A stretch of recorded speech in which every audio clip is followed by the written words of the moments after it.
नमस्कार, आपका स्वागत है आपके अपने चैनल द फार्मा कोर्स 2.0 पे। तो आज के इस वीडियो में हम बात करने वाले हैं फार्मेसी लॉ एंड एथिक्स के इम्पोर्टेंट क्वेश्चंस के बारे में, जो कि 5 मार्क्स के होने वाले हैं। तो आइए स्टार्ट करते हैं।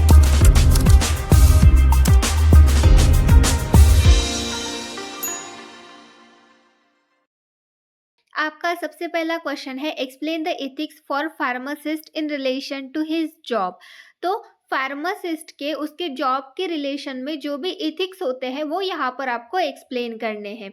देन नेक्स्ट है आपका question number 2, what is the purpose of pharmaceutical legislation, explain recommendations of DEC NE6। तो फार्मास्यूटिकल लेजिस्लेशन का पर्पस क्या है ये यहाँ पर आपको एक्सप्लेन करना है। उसके बाद जो ड्रग इंक्वायरी कमेटी है, DEC के जो भी रिकमेंडेशंस है उनको एक्सप्लेन करना है। कोई भी 6 एक्सप्लेनेशंस यहाँ पर आपको देने हैं, कोई भी 6 रिकमेंडेशंस यहाँ पर आपको देने हैं, एक्सप्लेन करने हैं। देन नेक्स्ट है आपका question number 3, give the procedure for getting approval to the institutions और authorities providing course of study and examination. तो यहाँ पर आपको क्या बोला गया है, आपको वो प्रोसीजर यहाँ पर लिखनी है जिसके थ्रू आपको अप्रूवल मिलता है। किस लिए अप्रूवल मिलता है? आपको अगर आपके इंस्टीट्यूट में फार्मेसी का कोर्स लेना है या फिर फार्मेसी की एग्जामिनेशन लेनी है, तो ये प्रोसीजर किस तरीके से होती है, आपको क्या करना पड़ता है, आपको कौन से एप्लीकेशन फॉर्म फिल करने पड़ते हैं, क्या करना पड़ता है, किसको अप्लाई करना पड़ता है, ये सारी जो प्रोसीजर होती है ये यहाँ पर आपको लिखनी है। देन नेक्स्ट है आपका question number 4, give the constitution of drug technical advisory board. D type का यहाँ पर आपको कॉन्स्टिट्यूशन लिखना है। उसके बाद है आपका question number 5, what do you mean by restricted licence, second loan licence. Restricted licence मतलब क्या होता है और लोन लाइसेंस मतलब क्या होता है, ये यहाँ पर आपको एक्सप्लेन करना है। देन नेक्स्ट है question number 6, what are education regulations as prescribed under the pharmacy act 1948। तो फार्मेसी एक्ट 1948 के अंडर जो एजुकेशन रेगुलेशंस दिए हैं वो कौन से हैं, ये यहाँ पर आपको लिखना है। देन नेक्स्ट है आपका question number 7, state in brief powers of drug inspector under D&C act 1940 and rules there under. तो D&C एक्ट 1940 और रूल्स के अंदर जो भी ड्रग इंस्पेक्टर के पावर्स है वो यहाँ पर आपको लिखने हैं, उनका ब्रीफ एक्सप्लेनेशन यहाँ पर आपको देना है। देन नेक्स्ट है आपको question number 8, discuss the qualification and duties of drug inspector. Drug inspector के यहाँ पर क्वालिफिकेशन क्या चाहिए होता है ये यहाँ पर आपको डिस्कस करना है, और ड्रग इंस्पेक्टर की ड्यूटीज क्या होती है वो भी यहाँ पर आपको लिखनी है। देन नेक्स्ट है आपको question number 9, discuss the constitution and function of PCI, pharmacy council of India का यहाँ पर आपको कॉन्स्टिट्यूशन लिखना है। उसके बाद PCI के फंक्शंस यहाँ पर आपको लिखने हैं। देन नेक्स्ट है आपको question number 10, what is clinical trial and explain various phases of clinical trial. Clinical trial मतलब क्या होता है ये यहाँ पर आपको एक्सप्लेन करना है। उसके बाद क्लिनिकल ट्रायल्स के जितने भी फेजेस होते हैं वो यहाँ पर आपको एक्सप्लेन करने हैं। देन नेक्स्ट है आपको question number 11, discuss the various functions of CDL as per drug and cosmetic act 1940। तो यहाँ पर आपको सेंट्रल ड्रग लेबोरेटरी जो है उसके फंक्शंस क्या है वो यहाँ पर आपको डिस्कस करने हैं as per D&C act 1940। Then next है आपका question number 12, what is the role of pharmacist in relation to his job as per code of ethics. तो कोड ऑफ इथिक्स के तहत जो फार्मासिस्ट है उसका उसके जॉब के रिलेशन में रोल क्या रहता है ये यहाँ पर आपको लिखना है। देन नेक्स्ट है give constitution of D tap drug technical advisory board का यहाँ पर आपको कॉन्स्टिट्यूशन लिखना है। सेम क्वेश्चन आया है।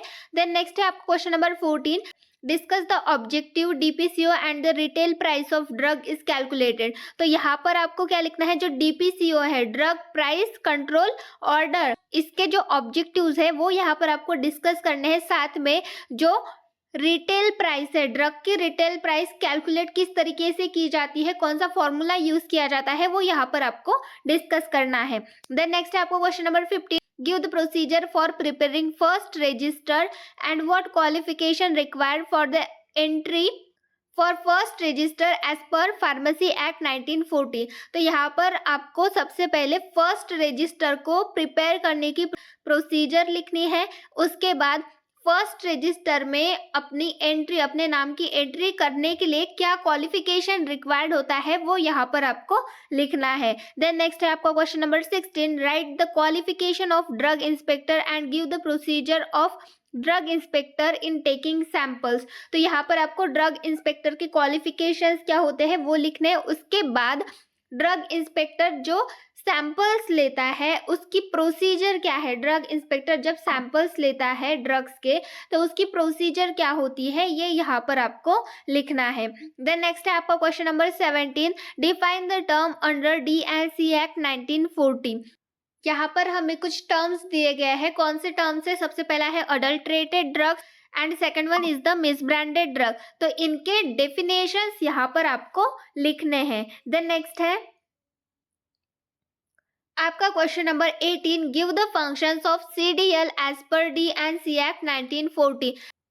सेंट्रल ड्रग लेबोरेटरी के यहाँ पर आपको फंक्शंस लिखने हैं। उसके बाद आपका question number 19, state in details provision schedule N of D&C rules 1945। तो यहाँ पर आपको शेड्यूल N की जो डिटेल इंफॉर्मेशन है, जो भी शेड्यूल N में दिया गया है वो लिखना है। उसके बाद है आपका question number 20, give the objectives of DPCO and define the term under this act. तो यहाँ पर हमें सबसे पहले DPCO के ऑब्जेक्टिव्स लिखने हैं। उसके बाद हमें कुछ टर्म्स दिए गए हैं, उनकी डेफिनेशन यहाँ पर आपको लिखनी है। तो सबसे पहले टर्म है एक्टिव फार्मास्यूटिकल इंग्रेडिएंट। तो API की यहाँ पर हमें डेफिनेशन लिखनी है। उसके बाद है फॉर्मुलेशन की डेफिनेशन लिखनी है। देन नेक्स्ट है मैक्सिमम रिटेल प्राइस की डेफिनेशन लिखनी है। देन नेक्स्ट है आपका question number 21, give 2 points of difference in law and ethics, explain the duties of pharmacist in relation to his trade. तो यहाँ पर आपको लॉ एंड एथिक्स के बीच में जो डिफरेंस होता है उसके कोई भी 2 पॉइंट्स लिखने हैं। उसके बाद फार्मासिस्ट की ट्रेड के रिलेशन में क्या ड्यूटीज होती है वो यहाँ पर आपको एक्सप्लेन करना है। देन नेक्स्ट है आपका question number 22, explain the steps involve in new drug development में जो भी स्टेप्स इन्वॉल्व होती है वो यहाँ पर आपको एक्सप्लेन करना है। देन नेक्स्ट है आपको question number 23, differentiate between state pharmacy council and joint state pharmacy council under pharmacy act 1948। तो स्टेट फार्मेसी काउंसिल और जॉइंट स्टेट फार्मेसी काउंसिल के बीच में जो डिफरेंस होता है वो यहाँ पर आपको लिखना है। देन नेक्स्ट है आपका question number 24, what are different forms in which license are issued for the sale, stock, exhibit for sale as per DNC Act 1940। तो यहाँ पर आपको कौन से फॉर्म्स लगते हैं, कौन से फॉर्म नंबर लगते हैं लाइसेंस इशू करने के लिए। लाइसेंस किसका? सेल करने का, स्टॉक का, एग्जिबिट का। जो लाइसेंस होता है उसको इशू करने के लिए जो भी अलग अलग फॉर्म होते हैं वो कौन से फॉर्म होते हैं वो यहाँ पर आपको लिखना है। तो इस तरीके से ये कुछ इम्पॉर्टेंट क्वेश्चंस हो गए फार्मेसी लॉ एंड एथिक्स के। ऐसे ही और इम्पॉर्टेंट क्वेश्चंस के लिए हमारे चैनल से जुड़े रहिए। Thank you.